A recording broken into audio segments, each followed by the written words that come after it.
I can do this or I can't do that, and then like Piotr would just think the opposite. So like we banned ourselves from saying can and can't.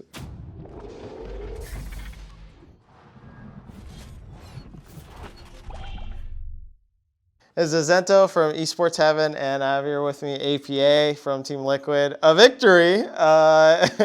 And I want to talk about, I guess, your whole transition on Team Liquid specifically. Okay.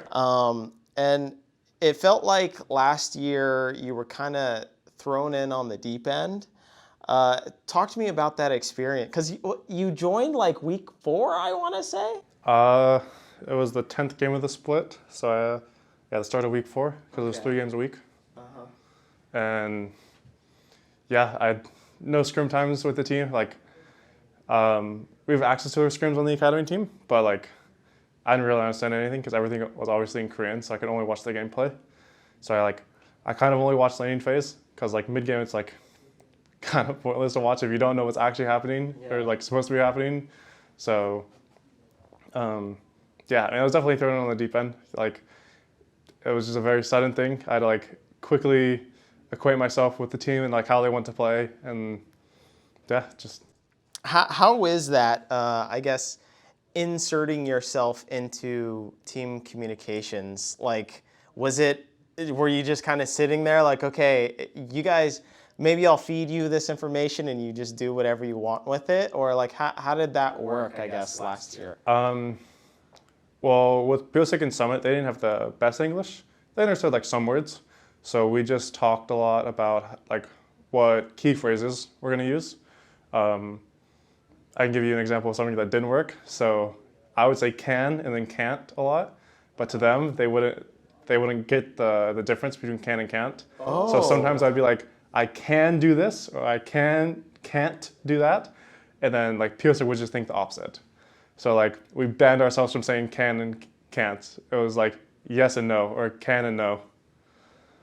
That's a really interesting, actually, because I guess, yeah, the T, sometimes you can't, like sometimes we don't pronounce it in English fully, so. There were some plays in scrims where I'd be like, I can't come, and then Piotr would go, oh, can? And goes in, dies 1v2, goes, where are you?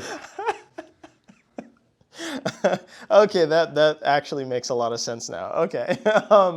So I want to talk about, I guess, the Team Liquid formation this year, because when people looked at this roster, first of all, I had no idea how to power rank your team. I'm not going to lie. I put you guys at 4th just because it's Team Liquid. No, but for real, I thought that Team Liquid could either be a very tie-in team or it not at the very bottom end, but like 6th. So you guys would just barely scrape into playoffs. Now, a lot of people, I guess, online are talking about how Team Liquid might not have enough firepower. And when we look at the carry roles of yourself and, of course, Yeon as ADC, we look at you as rookies and whatnot, and maybe might be a little bit too conserved in your gameplay style. How, I guess, do you view that criticism of maybe not having enough firepower or not enough aggression from both of these carry roles? I think it's just misconstrued.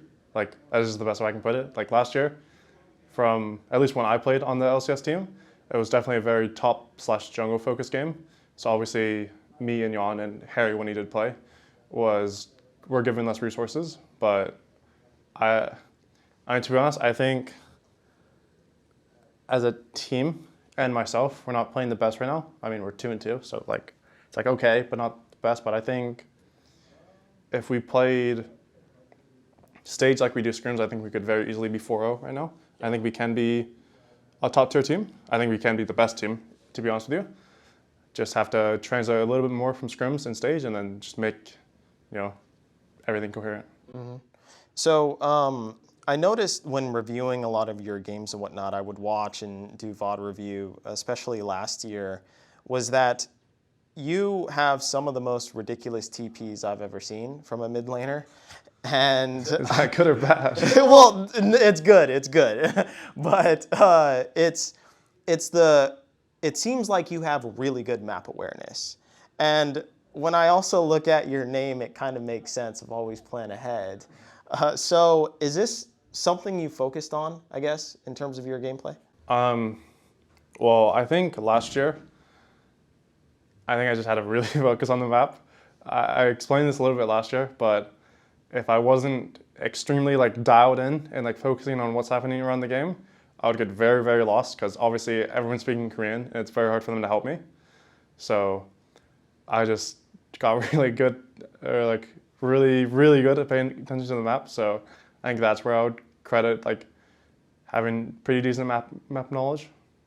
Okay, all right, that's interesting actually. That makes a lot of sense. Yeah. So now you have kind of, I guess I would say, Impact as the teacher of the team.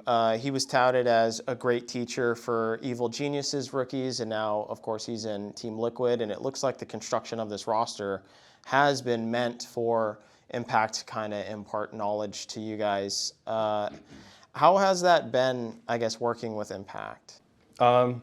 I mean, he's just a very blunt person. So like, he'll see me do something stupid, and he'll like tap me on the shoulder and go, "Hey, APA, come here." And then I'll be like, "Why are you doing this?" Like, he'll point at me like going bot lane when I'm supposed to be going top lane or whatever, and he'll go, "Why go bot here?" And I'll be like, "I went bot for whatever reason." He goes like, "No, it's bad," and he'll explain why going top is better. So like, he's just very, very blunt and like not afraid to give criticism.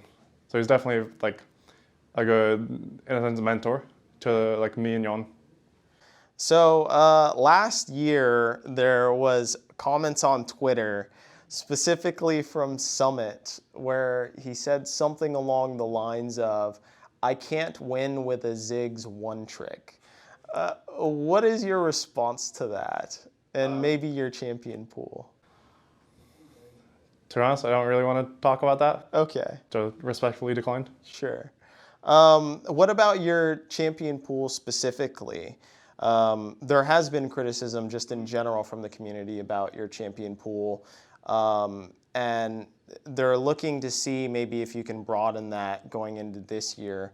Have you put more focus into this? Do you even think your champion pool is a problem? Is it different in scrims? Like, how do you view yourself in terms of your champion pool? I put a lot of emphasis on this offseason into practicing meta champions. I disagree that champion pool is small. I just think it doesn't involve most of the meta characters. Like from last year, for example, there was a lot of Azir, Akali. I don't think I was competent and able to play those characters. But like this year, I put a lot of time in. And like I flew over to Korea. If you followed my like where I went, I streamed a lot, and I just played a lot of like Akali, Yone, Azir, like just all the characters I don't think I was like confident on to play. And now I feel like I'm confident on those characters. And then I still have my niche picks like the Ziggs or like anything else that I might bring out. So I noticed, yeah, you are playing a lot, and specifically, I think you had some tweet like, I play 14 hours a day to only play 2 games. How has it been, I guess, playing in the new patch, but specifically Champions Queue? I know you're a big advocate for that.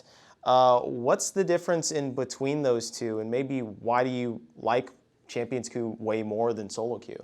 Well, CQ just has better players than solo queue. Like in CQ, I'm facing against either other LCS mid laners or other challenger mid laners, like and at some points like amateur mid laners. But like they're all definitely better than solo queue, because in solo queue you play and you're facing like the random Katarina or Akshan or like Nunu one tricks, and it's just like the game quality is so terrible, and yeah, so. Yeah, CQ's kind of died though, so I'm pretty sad. So I've just been like spending probably 2 to 3 hours every day just 1v1ing Roamer, or the Team Liquid Challengers mid laner. Okay. So just like, we have a joke on our team that I just Mordekaiser ulti him and just kidnap him for like 2 to 3 hours every day. And then, I'll practice whatever matchups I want to practice. Yeah. I'll let him practice whatever matchups he wants to practice, and then like we'll go play like 1 or 2 solo games after. All right, so last thing. Can you give me the dark tech of what you have cooking as far as a mid lane pick? Can we get a sneak peek? Can you give me something that you're kind of you're big up on? When is it going to be released? next week? Before or after I play? Before you play. I think it's like kind of not really Dark Tech because I'm playing a lot in solo queue, but I'm playing Twisted Fate a lot. So I think Static Shiv Twisted Fate can be pretty good with the changes. I won't say what's into, but like chance I play Twisted Fate next week. It was in the cards for this week, but just wasn't good angles. So yeah, there's a chance next week. All right. Okay. I'm holding you to it. I'm holding you to it. I hope all the other coaches don't see this video. So all right. It's just in the cards. It's in the cards. All right. Very appropriate. Well, this has been Azento from Esports Heaven and APA from Team Liquid. Thank you.